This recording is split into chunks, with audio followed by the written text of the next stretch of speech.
இப்ப பார்த்தீங்கன்னா, ரொம்ப சக்சஸ்ஃபுல்லா இருக்கிற ஆக்டர்ஸ்ல ஜி.வி. பிரகாஷ்னு ஒருத்தர். இசையமைப்பாளரா இருந்து இப்போ ஹீரோவா இருக்காரு. அதே மாதிரி யங்ஸ்டர்ஸ் மத்தியில இவருக்கு ஒரு தனி பேர் இருக்கு அப்டின்னே சொல்லணும். அந்த வகையில இப்போ லேட்டஸ்ட்டா அவருடைய படம் ப்ரூஸ் லீ உடைய ஆடியோ லான்ச் நடந்துச்சு. அத பத்தின காட்சிகள இப்ப பார்க்கலாம். இயக்குனர் பாண்டியராஜின் உதவி இயக்குனராக இருந்த பிரசாந்த் பாண்டியராஜின் இயக்கத்தில் ஜி.வி. பிரகாஷ், கிருத்திக் அர்பாண்டாவின் முன்னணி நடிப்பில் உருவாகி இருக்கும் திரைப்படம் ப்ரூஸ் லீ. சமீபத்தில் இந்த படத்திற்கான ஆடியோ வெளியீட்டு விழா நடைபெற்றது.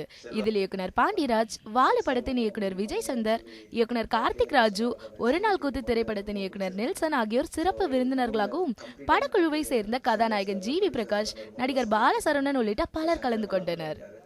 மேடையில் பேசிய வாலு படத்தின் இயக்குனர் விஜய் சந்தர், ஜி.வி. பிரகாஷை பாலிவுட் நடிகர் அக்ஷயகுமாரோடு ஒப்பிட்டு பேசியிருந்தார். நியூஸ் பரபரப்பாக இருக்கும். கென்யா ஃபிலிம்ஸ் இது வரைக்கும் அவரும் அதை பற்றி எதுவுமே சொன்னதில்லை. நான் வெளியே படம் பண்ணுறேன் சார், இப்படி ஒரு ஆஃபர் வந்திருக்கு, பண்ணுறேன், இது நம்ம கம்பெனி எப்போ வேணாலும் வந்து பண்ணிக்கோங்க, நீங்கள் அது ஃபஸ்ட்டு அதை பண்ணிவிட்டு வாங்க அப்படின்னு. ஸோ அப்படி ஒரு கிரேட் ஹியூமன் பீயிங். ஸோ இப்படி எல்லாருமே ரொம்ப பாசிட்டிவாக ஒரு நல்ல டீம். ட்ரெய்லர்லாம் ஏற்கனவே பார்த்தாச்சு. படமும் செம்ம படம். இது வித்தியாசமாக இருக்கும். டே பை டே ஒவ்வொரு விஷயமும் அவங்க கிட்டேருந்து அந்த இன்ஃபர்மேஷன் ரெகுலராக தெரியறதால அது கேட்குறப்போ ரொம்ப இன்ட்ரெஸ்டிங்காக இருக்கும். கண்டிப்பாக இந்த படம் வந்து ஒரு short hit film. So thanks. சிறப்பு விருந்தினராகவும் ப்ரூஸ் லீ படத்தின் இயக்குனர் பிரசாந்த் பாண்டியராஜின் ஆசானாகவும் கலந்து கொண்ட இயக்குனர் பாண்டியராஜ், விஜய் சேதுபதிக்கு சவால் விடுத்திருந்தார். எல்லாருக்கும் ஒரே மேடையில் விழா நாயகனாகவும் கதாநாயகனாகவும் அமர்றது வந்து எல்லாருக்கும் கொடுத்து வைக்கிறது. அது ஜிவிக்கு வந்து அடிக்கடி கொடுத்து வைக்கிறது. அது உண்மையிலேயே ரொம்ப சந்தோஷம். விஜய் சேதுபதிக்கு சவால் விடுகிறோம். இந்த வருஷம் நீங்கள் 7 படம் 8 படம் தான் உங்களால் கொடுக்க முடியும். நாங்கள் அடுத்த வருஷம் 12 படம் கொடுப்போம். வரிசையாக இருக்குது எங்களுக்கு இப்போ படம். ஆனால் மாதம் ஒரு படம் ரிலீஸ் பண்ண போகிறாரு அடுத்த வருஷம் ஜிவி.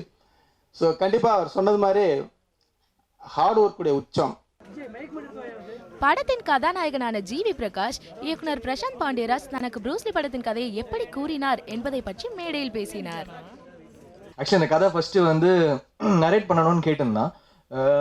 ஜெகதீஷ் மூலியமா தான் வந்தான். நான் அந்த பசங்க ப்ரொடக்ஷன் மேனேஜர் எனக்கு தெரியாது, என்ன ஸ்கெட்ச் தெரியாது. ஃபர்ஸ்ட் ஜெகதீஷ் மூலியமா கேட்டான். இல்லடா பிஸியா இருக்கேன்டா, இப்போ ஷூட் போயிட்டு இருக்கு, எப்படிடா சொல்ல முடியும் அப்படின்னு. அதுக்கப்புறம் ஒரு நாள் வந்து ஷான் வந்து சொன்னார், அடங்காத டைரக்டர், ஒரு கதை கேட்டாங்க, செம்மையா இருக்குங்க. இதெல்லாம் முதலே பேசி வச்சிருது. பட் அவர் ஆல்ரெடி ஃப்ரெண்டு பிடிச்சி, அண்ணா ப்ளீஸ் நான் சொல்லுங்கண்ணே அப்படின்னு. அவர் இந்த செம்ம கதை தம்பி அப்படின்னாரு. சரி ஓகே. அதுக்கப்புறமும் கேட்கல, பிஸியா இருந்தேன், ஷூட் போயிட்டு இருந்தது. அதுக்கடுத்து வெங்கட் மேனேஜர் வந்து ஒரு சீன் ஒன்று சொன்னார். அந்த லெட்டர் ஏதோ ஒரு லவ் லெட்டர் சீன் ஒன்று சொன்னார். நல்லா இருக்குங்க, சூப்பராக இருக்குங்க.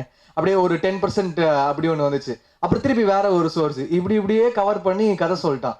சரி ஃபுல் கதை சொல்லிட்டான். நல்லா இருக்குடா, பண்ணலாம்டா, அந்த ஃபர்ஸ்ட் ஹாஃப் வண்டி கொஞ்சம் கரெக்ட் பண்றா அப்படின்னு.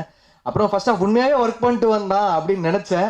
அது 2 சீன் தான் பண்ணிருக்கானா இல்ல ஃபுல்லா பண்ணனா தெரியல. மேலும் படத்தின் ட்ரைலர் மற்றும் ஒரு பாடலை படக்குழுவினர் பத்திரிகையாளர்களுக்கு திரையிட்டு காண்பித்தது இதில் குறிப்பிடத்தக்கது. உத்ரா, நியூஸ் 7 தமிழ், சென்னை.